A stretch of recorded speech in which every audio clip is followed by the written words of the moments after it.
I really appreciate everyone joining today. My name's Justin. I am with Elevate, and we're going to talk about early lessons and lasting impact from Cook County's water affordability and lead in water initiatives. Really excited about the opportunity to share this with you.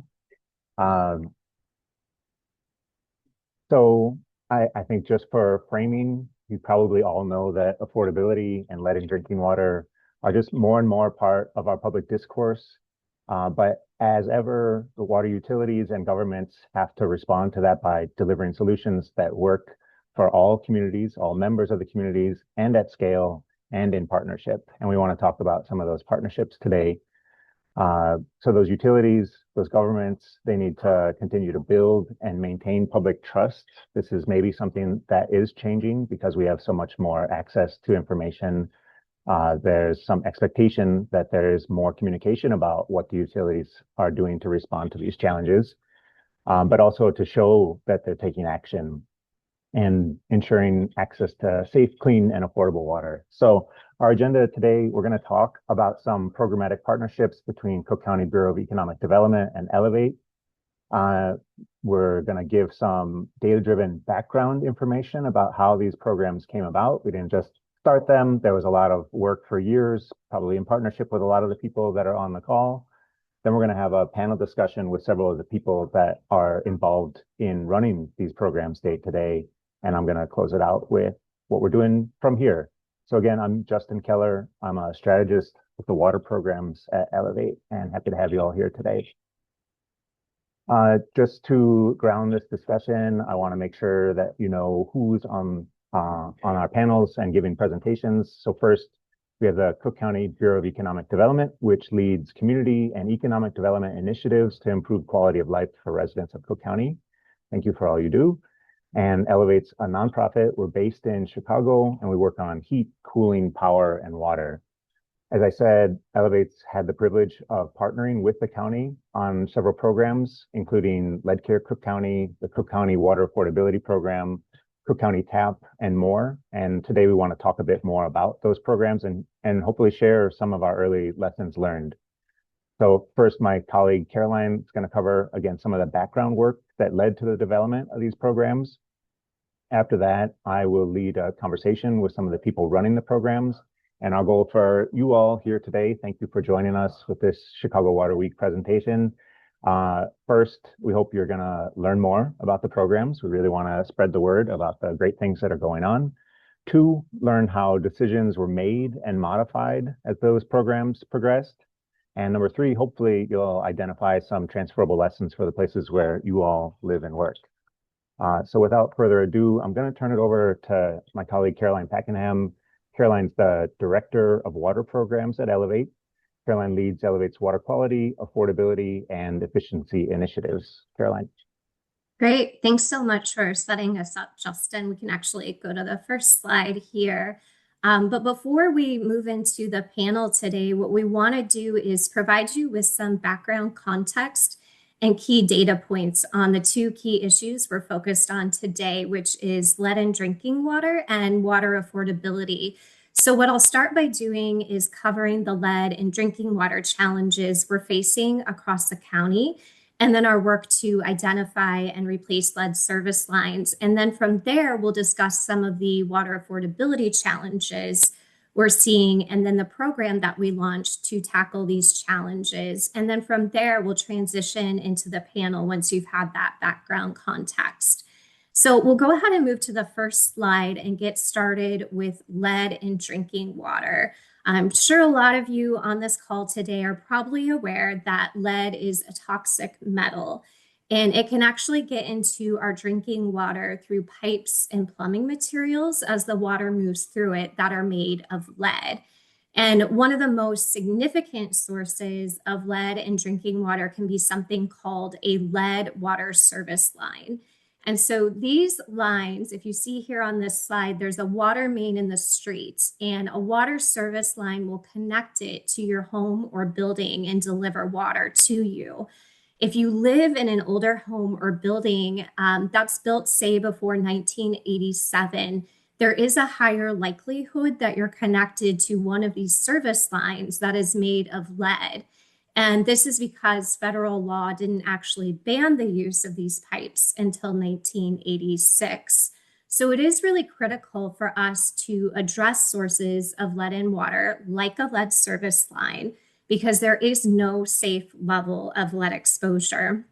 Lead exposure, it can cause serious health issues for people of all ages, so adults and children. But lead in water and other sources, it is especially harmful to children. And this is because their brains and bodies and nervous system, it is still growing and developing. So they are a particularly susceptible population to lead exposure. So we'll go to the next slide, and you might have the question, how big of a problem are lead service lines here in Illinois and in Cook County? It's actually a pretty big problem. We know that Illinois actually has more lead service lines than any other state in the country. Illinois has 700,000 known lead service lines, and then an additional 1 million service lines of unknown material. And then when you zoom in to Cook County, there are over 525,000 lead service lines here throughout the county. 400,000 of those are in the city of Chicago, and then about 125,000 in the surrounding suburbs. Not only do we have a lot of lead service lines, but there are also environmental injustices that are associated with these lines. A study by the Metropolitan Planning Council, they actually found that people of color in Illinois are twice as likely to live in communities with high concentration of lead service lines. Additionally, we know that more than 40% of childcares and over 85% of schools that have actually sampled their water for lead, they have found lead in their drinking water. So given the state of lead service lines, what we're seeing in drinking water for vulnerable populations, it is really critical to address lead sources throughout the county. If we go to the next slide, in addition to these challenges that we're seeing, we're also seeing some strong regulatory drivers to take action.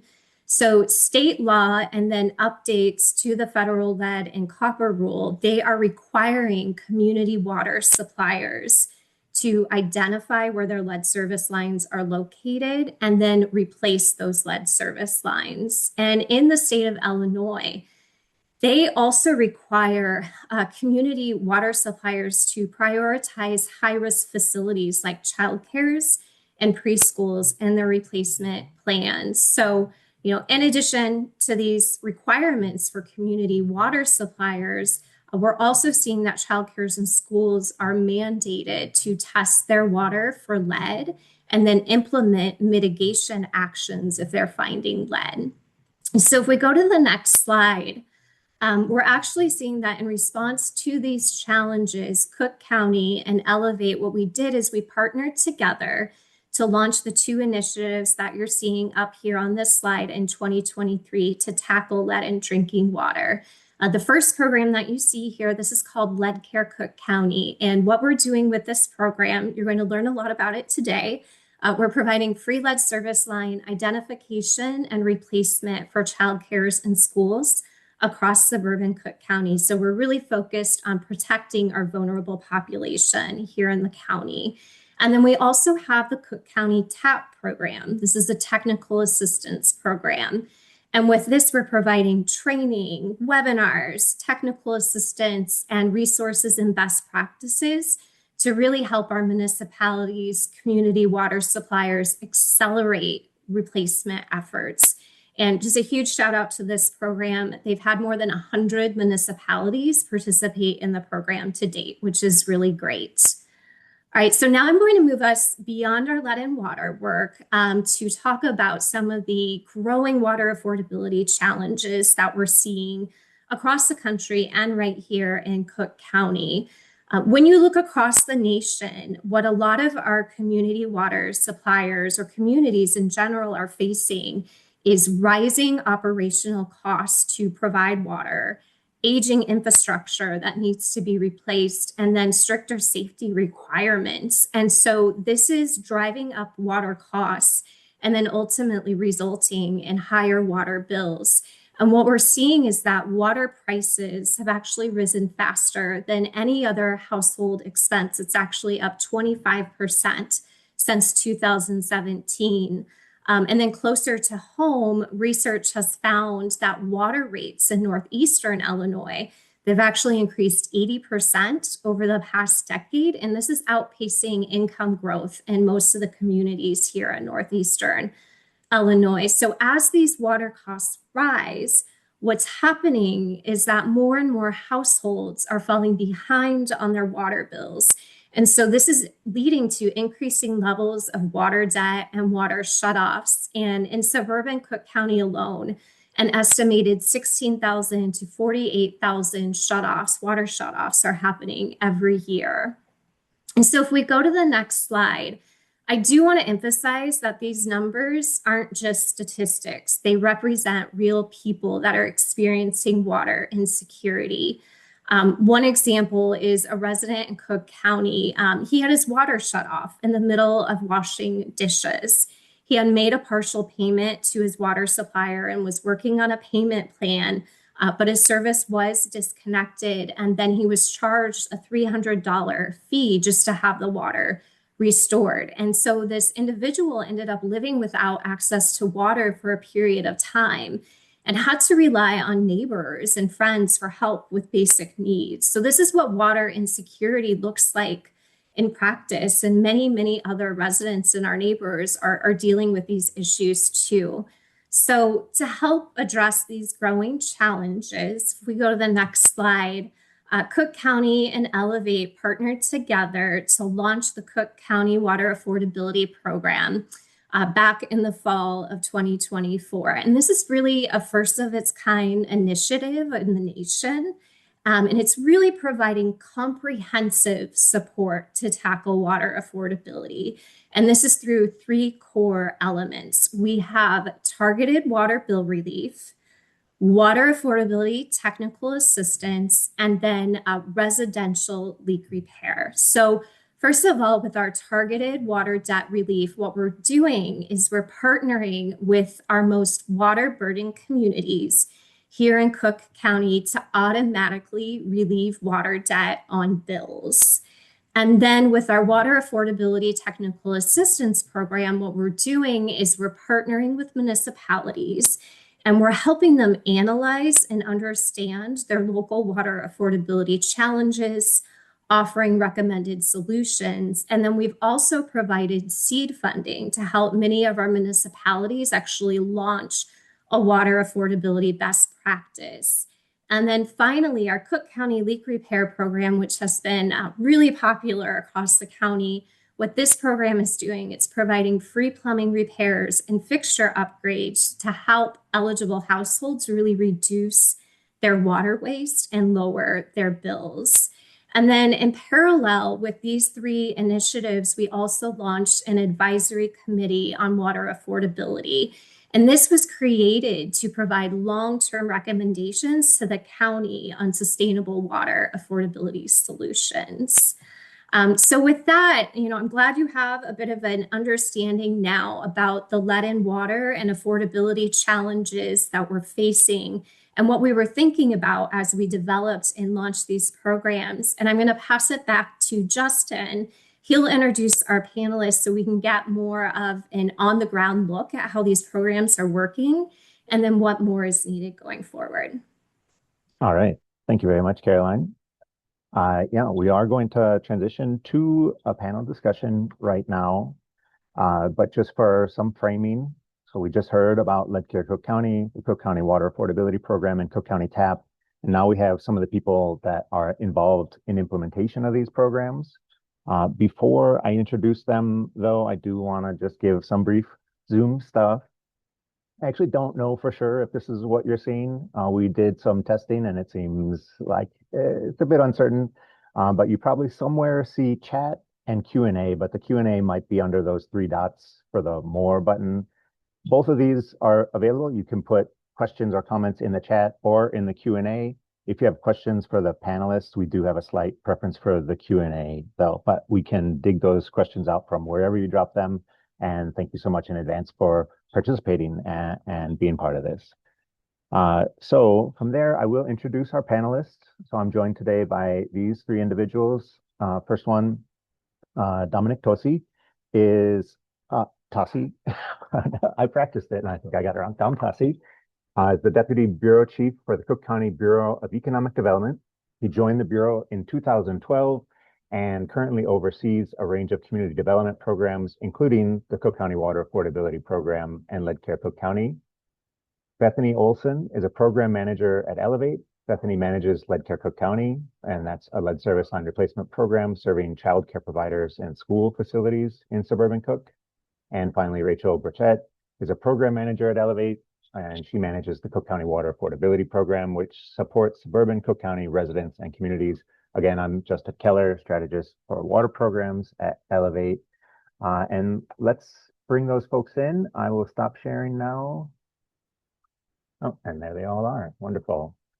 Okay, so again, we're going to be looking at what happens when a county, such as Cook County, brings together their policy vision and strong partnerships and implementation and funding, and what can happen when we bring all that together. And we're also hoping that you all will learn a lot from that process. So the first question I have is going to be for Rachel. We first just want some facts, more about the water bill relief component specifically of the Cook County Water Affordability Program. Can you tell us how many municipalities you're working with, the expected total benefit, and the current status of that component? Yeah, thanks for that introduction, Justin. Through the Water Bill Relief Program, we're automatically enrolling residents in the program across about 12 different communities. The total budget for this portion of the program is over $3 million. So over $3 million will be going back into communities to help pay off these past due water bills. We have finalized payments in 7 different communities and are working to finish up the last 4 to 5 municipalities enrolled in the program. Okay, that's great. Uh, with the debt relief part, is that checks being sent directly to the residents, or how does that actually work? Yeah, that's a really good question. So the way that this works is we work with the municipality directly. So they send us a list of all of the accounts that have past due balances. We go through and make sure those are eligible based off of the charges on the account and the address. And then one check is sent to the municipality so that those credits can be directly applied to residents' bills. So residents don't have to do anything. They'll just see a credit on their bill. Okay, terrific. Still for you, Rachel, we want to talk about the leak repair part of it. How many households do you expect to serve over the life of this program? And can they also get help with bill relief? Yeah, we anticipate reaching about 1,000 households through the leak repair program. This will prevent, we estimate around 9,000 shutoffs due to debt relief and plumbing repairs, invest over $2.3 million in benefits in the region through these repairs, especially for households that have been living without access to water or inconsistent access to water. And as far as help with bills, participants in the leak repair program are able to get assistance with past due bills that have ballooned due to leaks in their homes, if funding is still available. About 25% of applicants have past due bills and have applied for this debt relief, averaging about $900 per water bill. Okay, that sounds great. Some more facts now from Bethany. We want to know about the Lead Care Cook County program. I heard recently you're coming up on your 300th replacement. Congratulations. Can you give us just some quick stats on the types of facilities you're working with and how many more you're hoping to work with?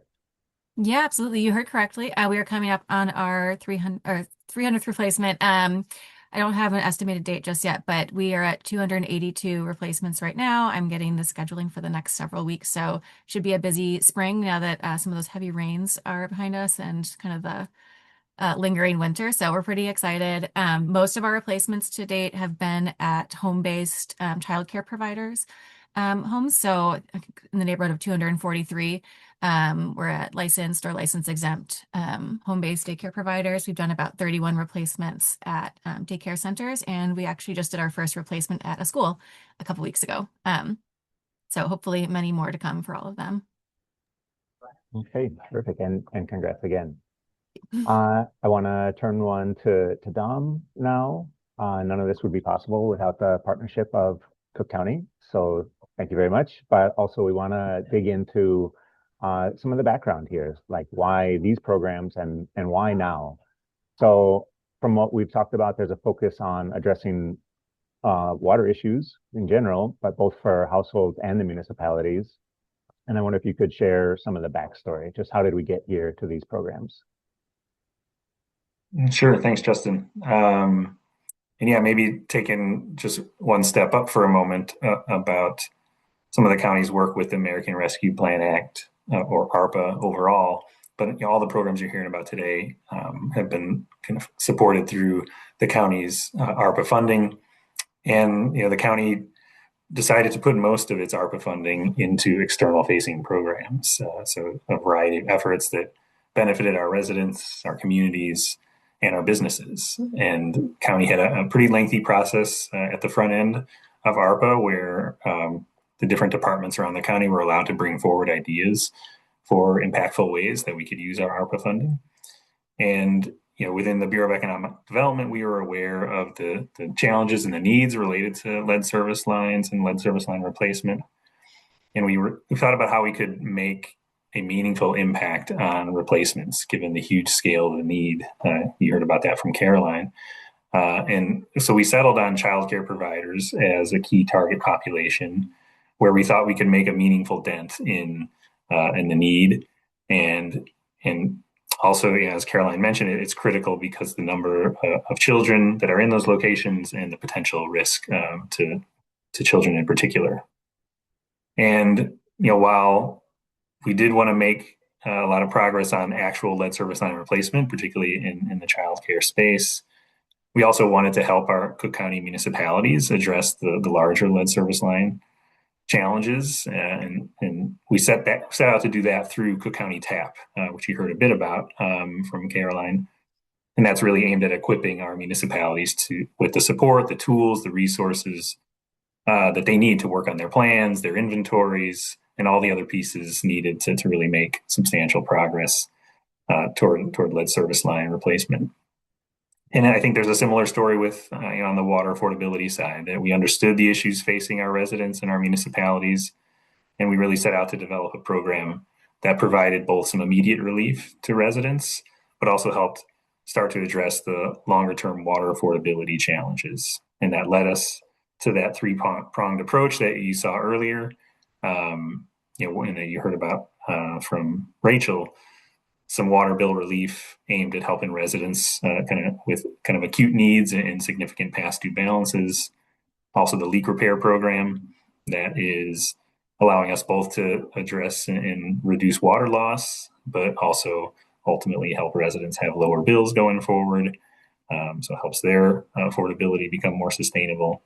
And then that water affordability TA component that, again, that part aimed at our municipalities, so they could start to work on some of the things they would like to be doing, but maybe just didn't have the funds or capacity to dig into it. And so hoping to help as many municipalities as we can make some progress there.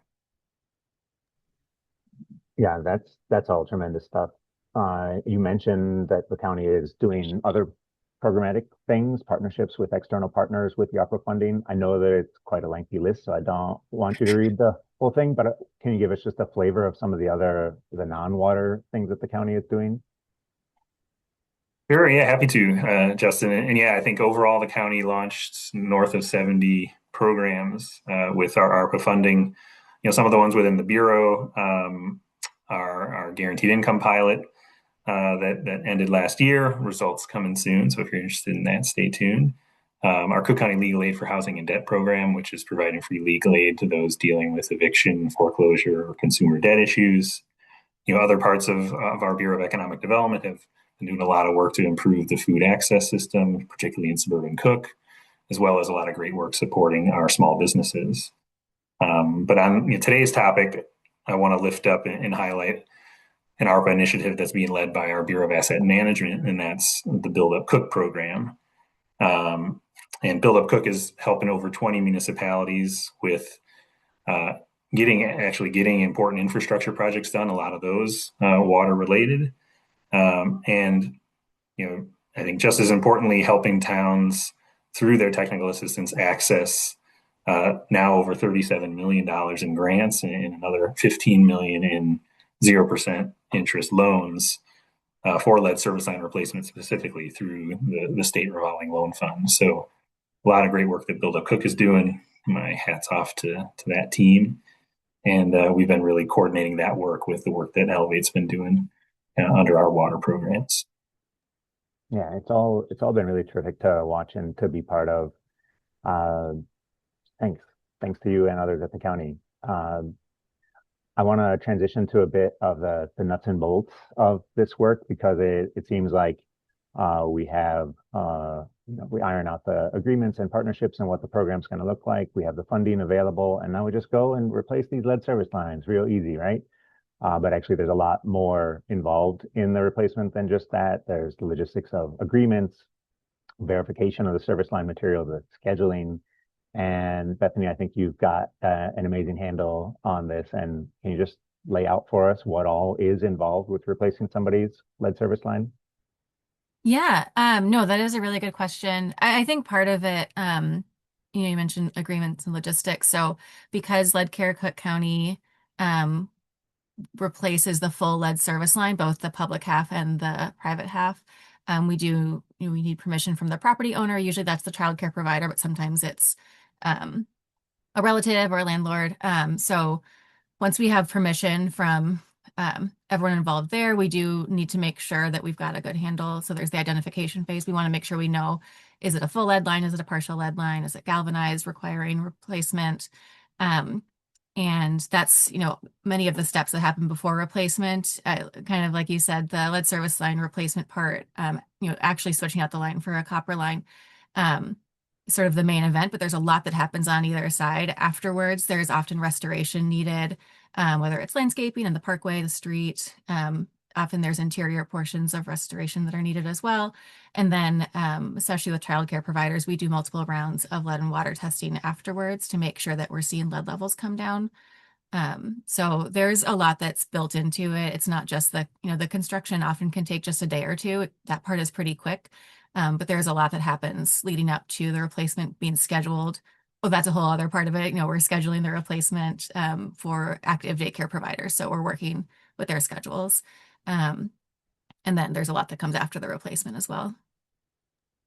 And there are additional challenges, I think, with targeting childcare providers and schools. For example, we're thinking about how to earn trust to participate in this program. So I wonder if you can also dive into some of the special considerations that you took when designing and implementing.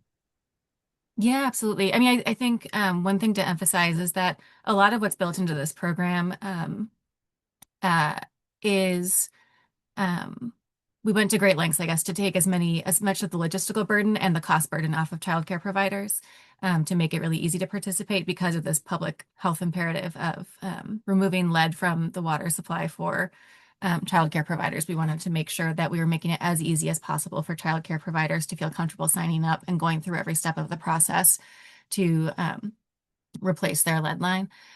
So that is why we built in these restoration costs. We also provide faucet mount filters and fridge pitchers. We try to provide as much as possible to make it really easy to participate.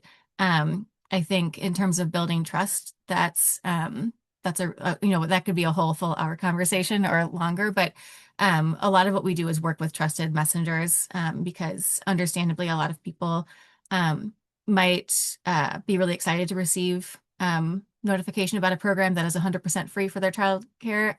For some people that's going to raise alarms or they're not quite sure what to do with this information. They haven't maybe known before they have a lead service line. So there's a lot that we do in terms of education and then working with municipalities, child care provider groups so that we can establish trust and then just showing up every step of the way, answering questions, being available for concerns or kind of clarifying anything that comes up.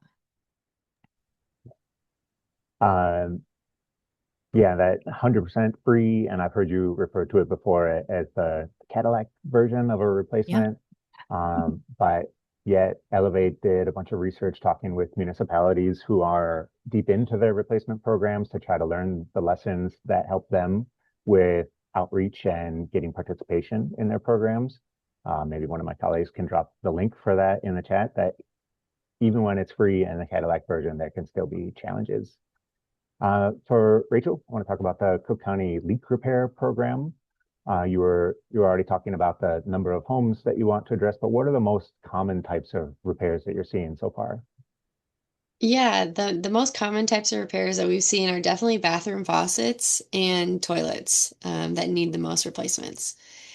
As of the end of March, this looks at like 500 efficiency upgrades and almost 70 restoration jobs where we've seen the most bathroom faucets and toilets for sure.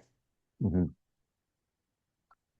Um, yeah, and maybe same question that I asked Bethany, were there any specific design choices that were critical to making it accessible for everyone? And I think especially people are juggling a lot of things, and even when a program comes along that wants to install a high efficiency toilet, it's not necessarily straightforward and easy. So how have you made the program accessible and successful? Yeah, I think there's a lot of factors that kind of go into the design of the program, and we wanted to take that into consideration. I think I'll highlight two.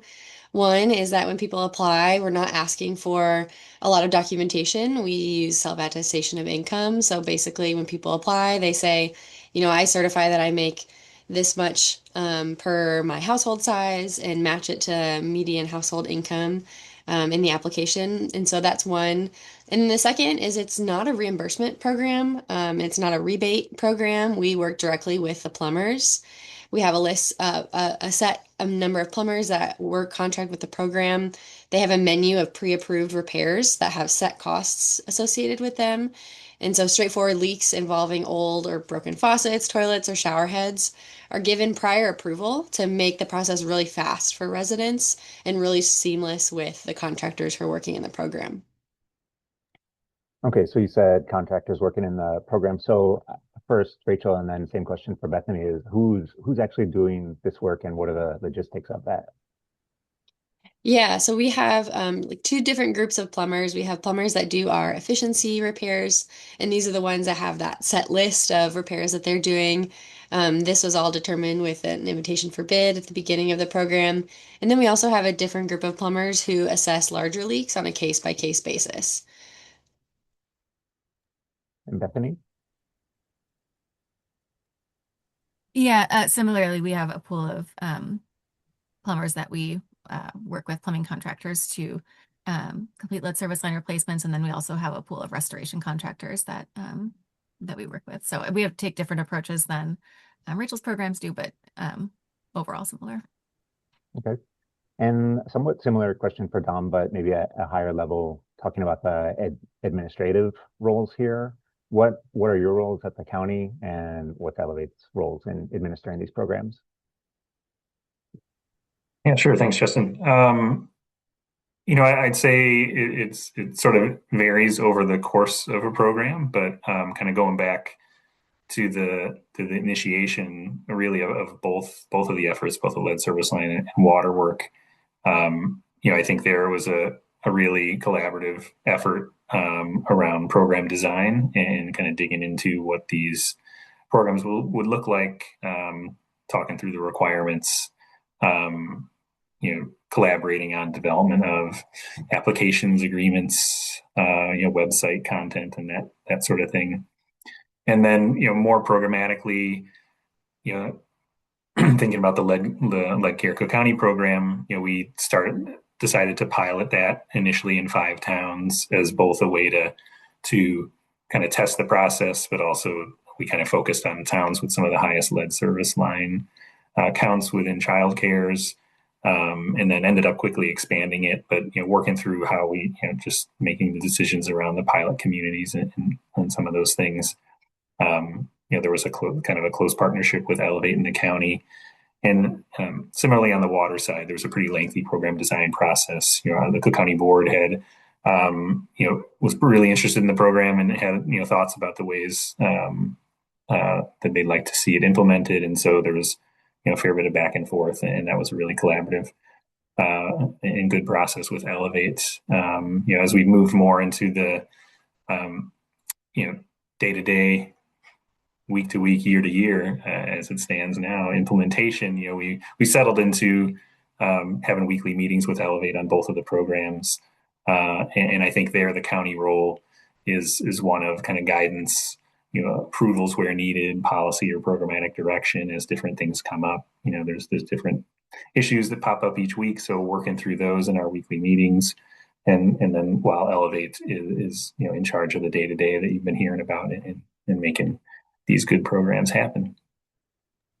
Oh, and one other piece I lift up is that you've heard some about is on the marketing and communication side. I think that's been challenging throughout different parts of these programs in different ways. Some of the child care challenge you had referenced earlier, but I think that's a way the county's able to also be helpful. Our marketing and communication support, using our own channels, using some of our relationships when needed, to help get the word out and just boost awareness of the program, or help engender a response when needed.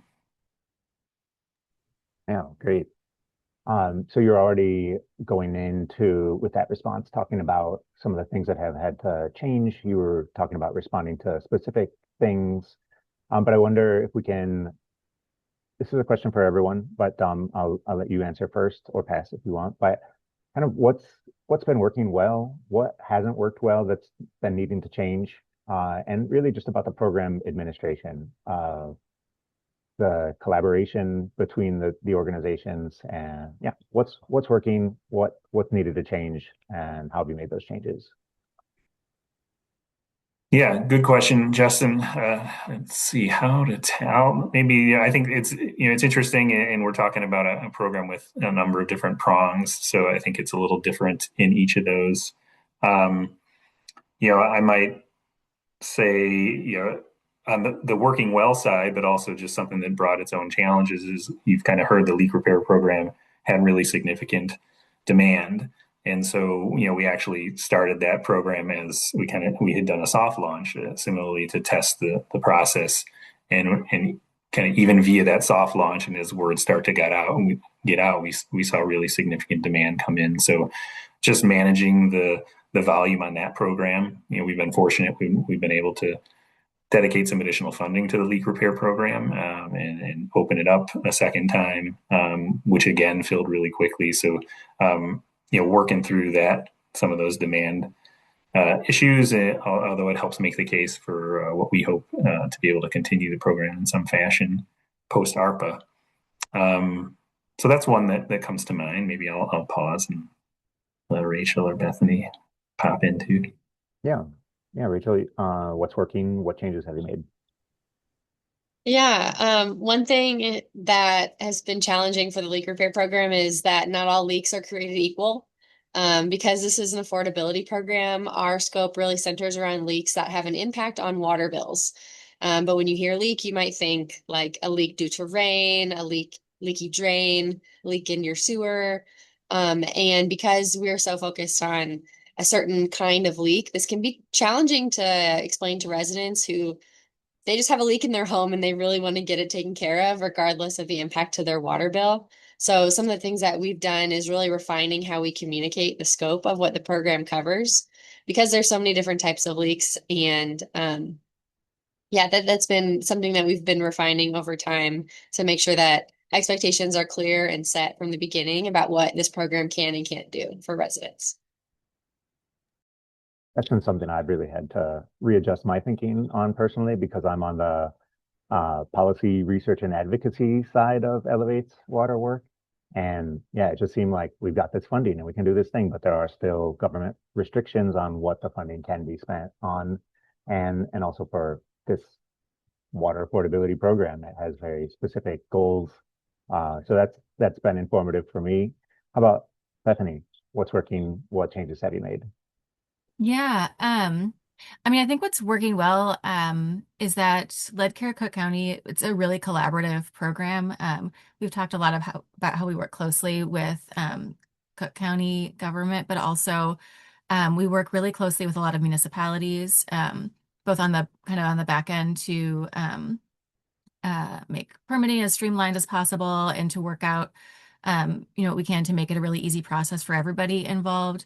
Also in terms of outreach, but we work with a lot of childcare provider focused groups like Illinois Action for Children and SEIU. So that works really well. We know that even within a government, when they're trying to do their residential replacement programs, it's really interdepartmental, it's really collaborative, and that's for sure what we have found is the key to success for Lead Care Cook County is working with everyone. It's a full community effort. So I would say that's been working really well. In terms of challenges, I just think anytime you're working with water infrastructure, it's old, it's underground, and also out of sight, out of mind kind of. So I think a lot of people don't spend a lot of time thinking about their plumbing, which is great because it's probably working fine. So most people are not thinking about their lead service line.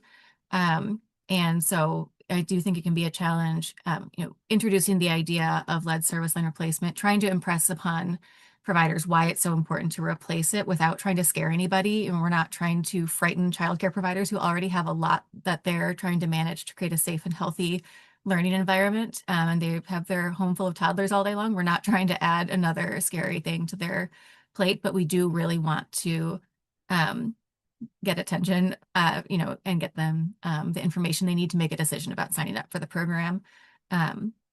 So yeah, there's a variety of challenges, but I think we've also innovated and iterated along the way to keep making the program better and more efficient. Yeah, I think that's been a challenge that we've seen in a lot of different areas of this work of communicating the urgency without it being an emergency. There has to be a balance to get people to pay attention, but not, there are differing levels of emergencies. Okay, Dom, you already started talking about how it could inform future work. I know you're one person in one bureau, so we're not going to hold you to making commitments. But how are these projects informing possible future work for the county? Yeah, so I'd say overall, particularly on the ARPA programs, the county's been, pretty thorough and thoughtful about our impact tracking and the data we're capturing, and I think that goes for these programs we've been talking about, and so that's important in shaping, future direction for the county. I think fortunately, from my perspective at least, the county's been thoughtful about allocating some funds for the post ARPA period, knowing we had stood up a number of programs and that have had significant positive impacts, and wanting to see where we could try to sustain those. So that's an ongoing conversation right now. The county's been assessing all the ARPA programs and thinking about what can be continued at what scale. And I think the work you're going to hear about today is in those discussions. I mentioned it a little bit, leak repair in particular, with the strong demand that we've seen. We are interested to see if we can keep that going in some way. We think the overall water affordability TA has been really impactful as well. I think you heard referenced over 100 of our municipalities within the suburban Cook have kind of engaged with that work and those resources in some way. So I think we're seeing the benefits that we were hoping for, and optimistic about being able to keep some of that going. That's great. I think this is going to be our last question before we transition, and this is going to be for both Stephanie and Rachel. We're talking about impact, and I asked you about the numbers, but really the success is about more than what we can put into a dashboard. So just what are some of the direct impacts the programs are having for people and for municipalities? What kind of stories have you heard? Who wants to tackle it first? I can go first. We had one leak repair participant from Park Forest who had a major leak in their kitchen. The faucet needed to be replaced, but the permanent repairs were too expensive, and they kept trying temporary patches They were constantly worried and stressed about this kitchen faucet because it would start leaking while they were away and they didn't know, or at night they would wake up wondering if the kitchen sink was leaking. And so they were constantly checking on this leaking kitchen sink because it had added over $150 to their monthly water bill, just from this kitchen faucet. And so it was a struggle for them to not only keep up with that water bill, but they weren't able to afford getting it replaced. Plumbers can be quite expensive. And they were able to participate in the Cook County Leak Repair Program. And our team was able to quickly identify and fix the leak. And what they said was, the program's given me greater peace of mind. I don't have to get up at night to check that it's not leaking. It's really peace of mind that was life-changing. And that was just really encouraging feedback to hear from our participant, because it seems very simple. We're just replacing a faucet, but it does add quite a lot of stress to someone's life if they're dealing with this on a day-to-day basis and don't have an alternative means of getting it fixed. So, yeah, really encouraged by that one. I had a similar thing where there was a leak in the basement and I kept waking up, yeah, in the middle of the night and went down to the basement and is it leaking again? So I can really appreciate the stress that entails. Bethany.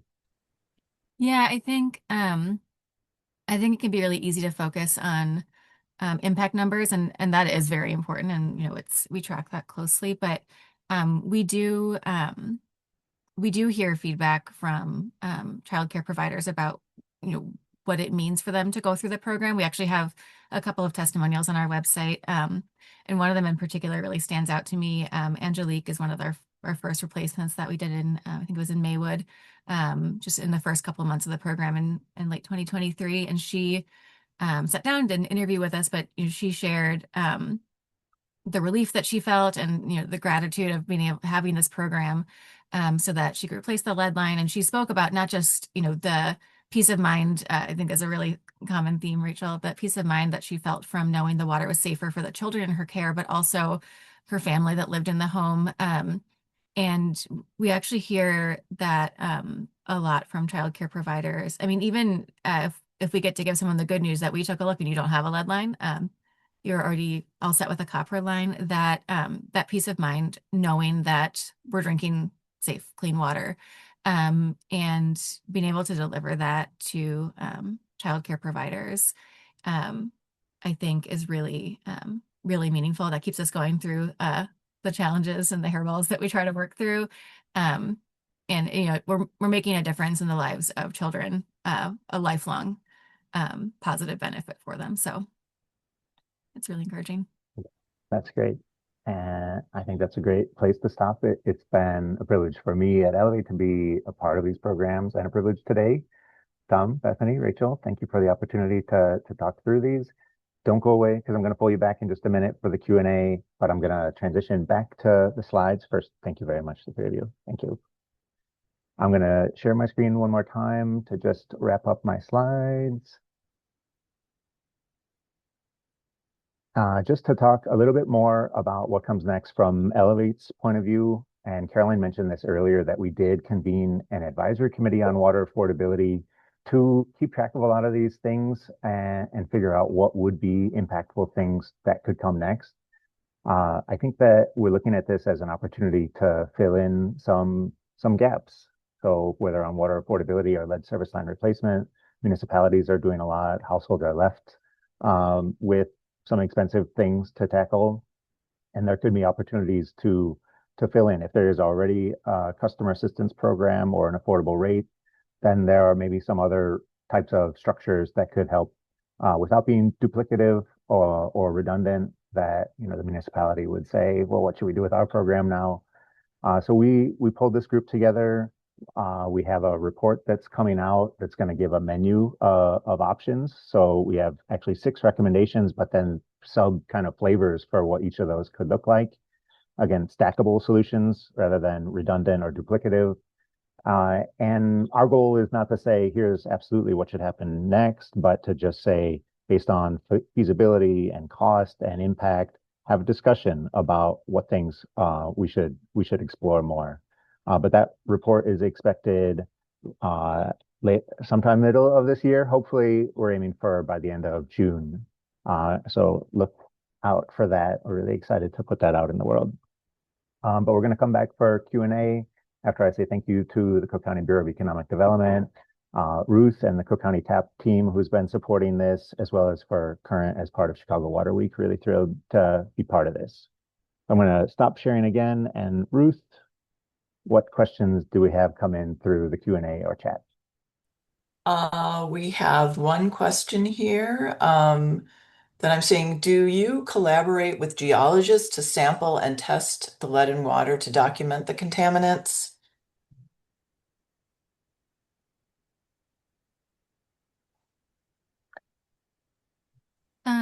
So if this is referring to Lead Care Cook County, we do not work with geologists necessarily, but we do, the testing goes through an IEPA approved lab. So that is how the lead and water testing is happening. And they're testing to DCFS standards so that childcare providers are abiding by the lead and water levels, and that also supports them maintaining their licensure after the lead service line replacement. So I'm not quite sure if that's answering your question, but that is on the lead testing side of things. Great. There's one more question here. I think this is going to go to Dom.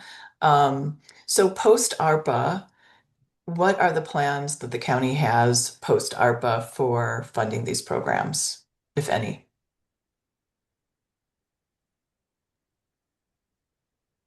Thanks, Ruth. And I apologize. I was trying to flick my camera back on, but it seems to have been.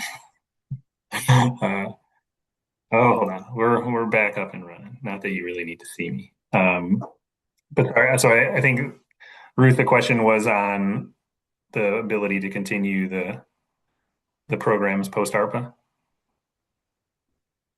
Correct. Yeah. So I can't say anything, definitively because we're in the midst of that right now. The ARPA funding for these program ends this year, later this fall. And so the county's been doing a lot of planning around post ARPA continuation of some of our programs, in 2027 and beyond. And so, that will be working its way through the county's internal process and then budget process this fall. But we are hoping to continue, some of this water work, and but don't have anything I can promise quite yet.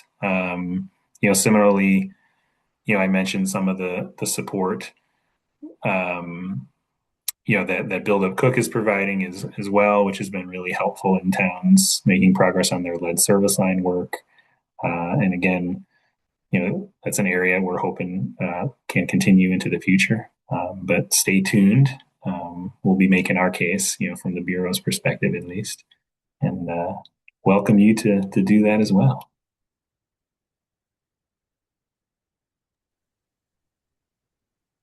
Great. Thank you for that. So what report will be issued by Elevate by mid-year? I missed that discussion. So could you repeat that again, Justin? Yeah, happy to repeat that. So we pulled together a whole bunch of water experts and practitioners to advise on potential pathways to continue working on water affordability at the municipal, county, or state level. So we're going to have policy and program recommendations coming up in that report. Great. I think there's one more question here. Knowing you are not allowed to recommend solutions for remediation, how can a for-profit company that has a lead remediation solution more seamlessly get connected to these schools and municipalities? Not really sure who that's for. Maybe you, Dom. For-profit companies that can have more seamless access to schools and municipalities. Yeah, the things that come to mind, and I'm trying to think about on the school side, I'm less familiar, but like on the municipal side, if you're not familiar, there's some entities called the councils of government that represent typically 30 or 40 different suburban communities. So there's 4 of them that serve suburban Cook, and that I think would be a good place to start if you have an offering that you think could be of interest to municipalities. I think connecting with the councils of government or COGS and letting them know about your solution. And I think that's one potential idea for getting the word out to that group. And then I think similarly, again, I don't know it as well, but there's some school administrative groups as well. I think there's three that serve like the Southwest and North geographies of suburban Cook. And so in terms of trying to get in front of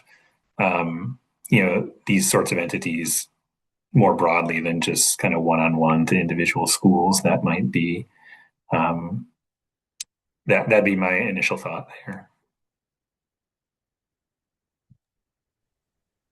Don't see any more questions in the chat, so I'm going to go back into my questions. And I think, Dom, you're going to get the last word here.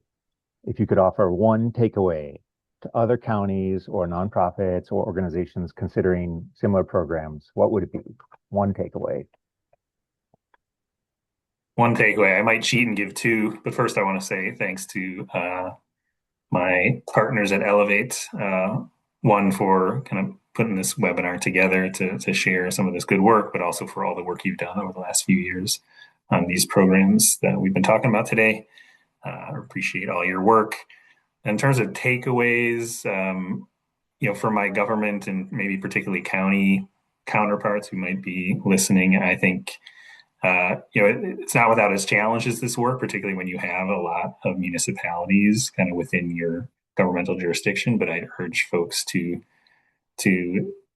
not be shy about wading into these territories. I think it's important, particularly when the challenges are pretty significant and there's not a lot of capacity amongst all our units of government to dig in the way they might like to. And so things that we can do at the county level are efforts like this that can help communities move some solutions forward. And then maybe a shameless plug as a takeaway is make sure you check out Cook County TAP and use our resources. If you want to get started, that's a great place to get some ideas both on lead service line and water affordability. A lot of great resources out there. So check out the Cook County TAP website, which I should know, cookcountytap.org, I believe. Someone correct me. That's right. Well, that's a great way to end it. Thank you very much, Tom, and all of our panelists and Caroline for your presentation, and to everyone who attended today. It's really a privilege to be part of Chicago Water Week and to be part of this work, which we couldn't do without all of you. So thank you very much, everybody, and we'll see you at the next one.